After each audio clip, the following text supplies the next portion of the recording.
الرحيم waxaan maanta halkan iskugu leeyahay runtii aan rabnaa inaan ka hadalno ugu muhiimsan waxa jira nin madaxweynaha ku-xigeenka Awdal State oo naga xidhay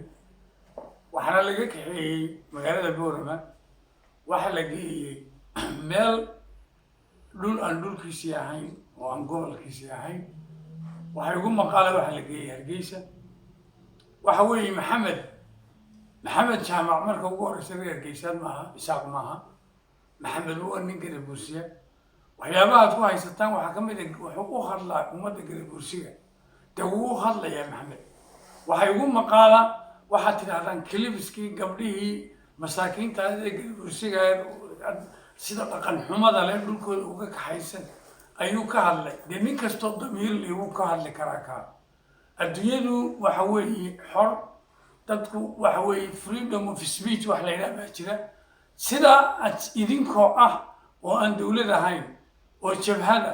oo qabiila oo aan wixii xin iyo xasad yahay ayaa wadan wax rabtaan la yiraahdo tiraafo adduunyada ad international dawlad ka mid noqotaan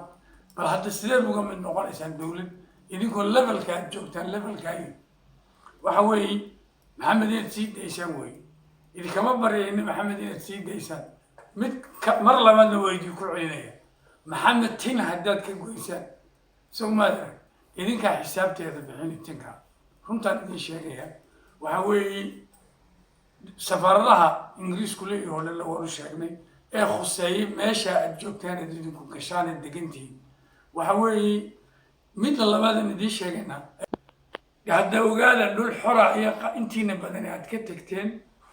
marka aad soo noqotaan wixii aad dhibaato ka geysateen waqooyiga Soomaaliya wala idin kala xisaabtami doonaa dawladaha international-ka aad ka tagteen sida loola xisaabtamiyo sida loola xiriirana waa naqaan taasina waa taa seelaa bay noqotay de seelaa waxay ka mid tahay dhulka Gadabursiga waan maqlaa in lagu dhibaateeyo dadka waxa weeye benziinka yara iyo wixii lagala soo degayay in la joojiyo la dhibaateeyo waan ognahay سيلا لكن ودون Gadabursi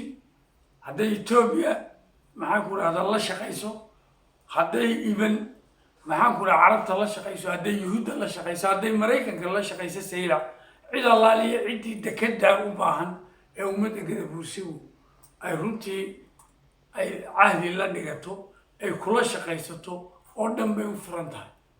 waxa nimanka dadka cashuurtooda u weydaaranay واحد نمان كعبلها يعني صوب رسالة جالس يكون حرية سيدا بدأ اعتراف كويس وحوي اعتراف تد كان هلوجو من المساكين تاع العشور تكقاضي إنسان العشور من عدو الدب جري وميلس كسعودات سنة إنسان الذي كرئيس كره برلمان كإنجليز كم ده جوك سادو تبدل أنا قلت كي يكونني وتهال كإنجليز كلا كذا لين كذا واقع إنجليز ما اعتراف كرو دي هذا واحد ديد مديبة واحد بدلتين دلبادك حكى له قاركي نيل يجي له ما اعتراف فيه والشرعية دي واتسجن تاعي واللي يجي أنا وشرع كمالين دولة الصومالية دي نكلجوينه وهذا ندت كيسي كله دلبادك ديد مدي اللي نديده وحوي دلبادك ناس نحبه كمتشران وانا اللجوين عندكم بدل اللجوين إنسان وحوي هذا ندت كده وقتها عقل الحين وحركينا نجا وشاقينا ليدي ما اعترافين ولا يدين ديري وحنا اللي يدي كوي صوماليا وصوماليا كليا مثل بعض ملك